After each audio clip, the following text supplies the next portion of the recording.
Hey there, Margie Bryce here, bringing you the Crabby Pastor podcast. And I don't think you're going to be too surprised to know that it's too easy today to become the Crabby Pastor. Our time together will give you food for thought to help you be the ministry leader fully surrendered to God's purposes and living into whatever it takes to get you there and keep you there. So we're talking about sustainability in ministry.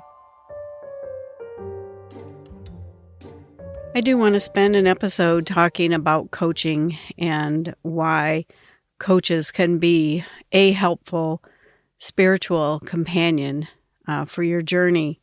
I think one of the most recent things for me was when I broke my wrist last summer, and as I was going through physical therapy and just feeling very overwhelmed at how slowly things were moving, even though they were moving at the proper speed, according to the physical therapy people, my timeline was not theirs.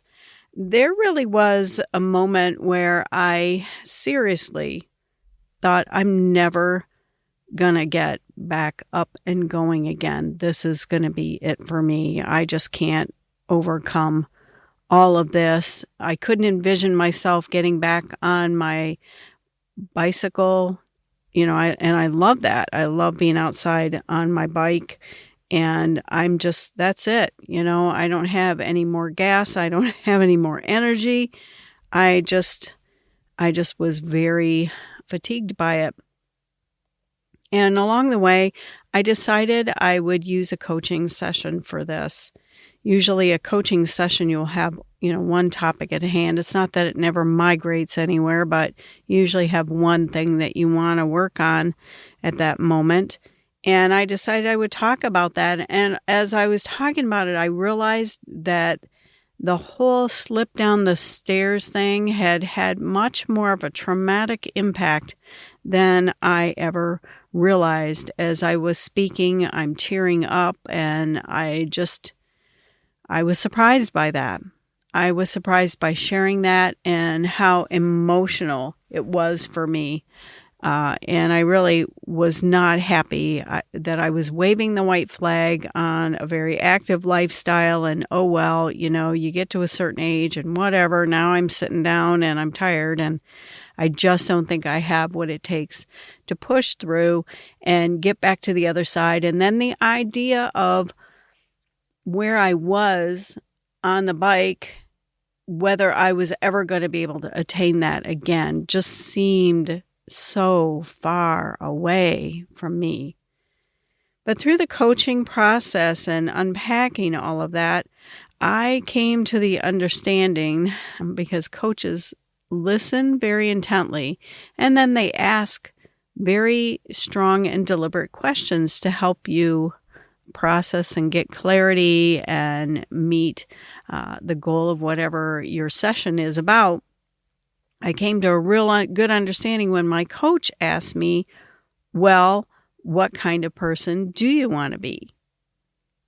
Now, a lot of the result of coaching happens after the coaching session, where you really reflect on the things that stuck out to you. And that question really stuck out to me. And I can't say that I woke up the next morning and said, that's it, by golly, I'm going to, whatever.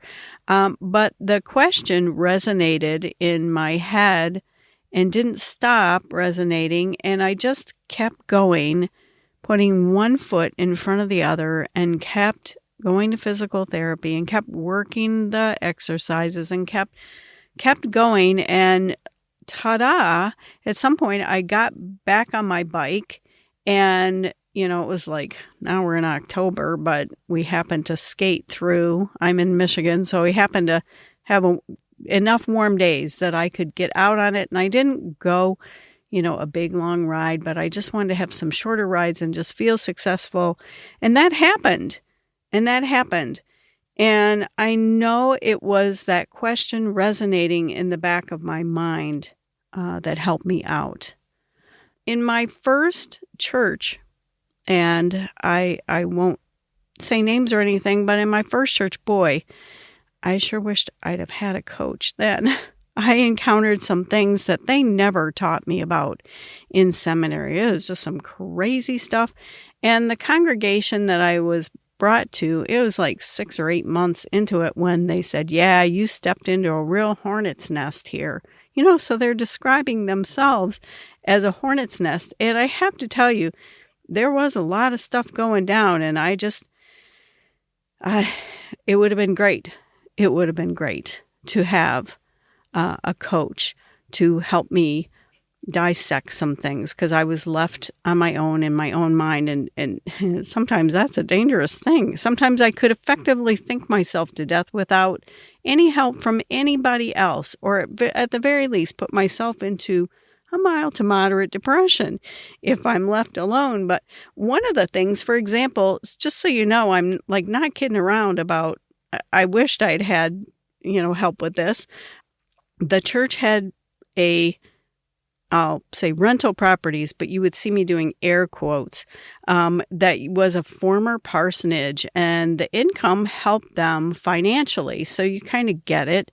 But it was a 2-unit. They had split a house into a 2-unit. And I think at the time, nobody was renting at the top. I can't exactly remember, and that's really not pertinent. But the pertinent thing was the downstairs tenant hadn't paid her rent in several different times. And along the way, the church had forgiven her some of the rent and all that kind of thing. It was a single mother with like 4 kids. And it was a 1-bedroom. I believe it was a 1-bedroom apartment down there.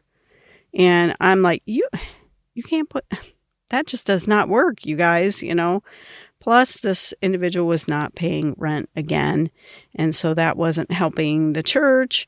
And we tried to redeem the situation, and it really didn't work. And I said, at the end of the day, this individual would be better served to be in town where there are access to better social services than out here, which was kind of far removed from anything, and transportation was an issue. And of course, this individual was related to somebody in the congregation. So now we're talking about eviction here. And I'm thinking, they didn't teach me anything in seminary about evicting people. This just seems wrong. But in the big picture, long-term big picture, it would have been better for this individual to be in a location close to town where they could access stuff, especially with their transportation issues and everything. So it was dicey dealing because, they're related to somebody in the congregation. Maybe there's a few of you shaking your head going, oh yeah, baby, I know this tune. But yeah, I would have loved to have had somebody help me through that. And I'm not saying that God didn't help me through that. I'm sure God did. But sometimes, you like to have somebody with skin on sitting across from you, somebody that's going to be an incarnational presence, not just anybody, not just any village idiot, hey, you come here, sit here, but somebody that is a Christ follower that can help you think through some of these things in ministry. The other aspect of coaching that I will bring in, and I was coaching somebody recently, not too recently, but this individual, we're talking about self-care stuff, which is a passion of mine and something that I am championing among the ministry people who don't do that so well sometimes.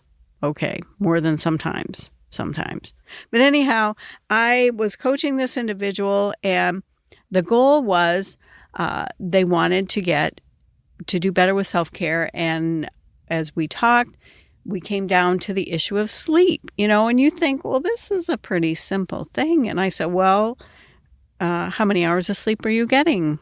And this individual went on to talk for a while, and the goal was they wanted to get 8 hours of sleep. Well, how could this happen? And this was somebody who had children, And they had to get them up in the morning and fed and ready and off and all this. And then, stuff happens when you come home with the kids later, and, all of this is going on. And so as we're talking and as I'm asking this individual questions, we got to the evening schedule of meetings that sometimes is a part of ministry and what that looked like, and the environment of meetings in that culture, and how could that be shifted to work better so this individual could get 8 hours of sleep. Now, mind you, this was not somebody staying up till 2 a.m. to whatever, hang out on social media or whatever you do at 2 a.m. I don't know, because I'm an 8-hour sleeper, or I'm crabbier than usual if I don't get the 8 hours. But it was very fascinating to me how the issue of self-care started out, and we merged to 8 hours of sleep. And then that led to a larger discussion about the processes and the environment in the ministry setting that this individual was serving in. So I'm telling you, this coaching and getting someone to sit down with you so that you can talk about one issue at a time, and that the issue is important. The issue is important, and you need to dig into it. But how many of you would take an extended time period, whether it's an hour or so, to really unpack one issue and to really walk away with some action steps that are going to help to actually resolve that issue? And then you're meeting with that person again, and that person is going to say, so how did it go? How did it go? You can see where, if you take this really seriously, that you're actually going to start to take action towards some of the issues that you are dealing with in life and in ministry. Hey, I would love to hear what makes you crabby, or what might make you crabby on just the right day, Or maybe what makes your friend in ministry crabby. You could send that along too. Send it to Margie at margiebryce.com. That's Margie at margiebryce.com, and that may indeed be fodder for our next session together. So, for me, I always need somebody that I can check myself with. And I mean check my motives sometimes, check my thinking, check my emotions, and just help me to have a clear understanding out of which things I am functioning. And then I can decide whether that is the way I want to move forward or not. I left and stepped back from pastoral ministry after more than 15 years and am dedicating my time and effort to coaching others. Now, maybe you're feeling like, I have a friend that I can do this with, and that is amazing. Let me tell you, you are exceptionally blessed. Or maybe you're saying to yourself, I provide that. Maybe you're not an official coach, but you provide that, or you are that for other people. And I would say to you, that is absolutely amazing, and you are a gift to them. But I'm talking to the people who are like me, maybe dealing with some crazy stuff going down, and you need to get some help dissecting and understanding what is the best way forward and what is the most God-honoring path to take. How can I do it? What is the timeline for me to do that? So if that's you today, I would encourage you to reach out to me in some way, shape, or form.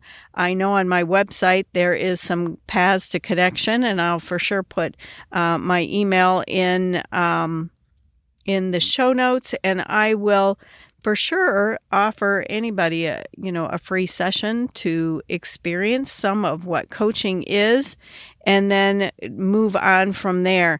But I would just encourage you, in some way, shape, or form, do not be walking this path alone.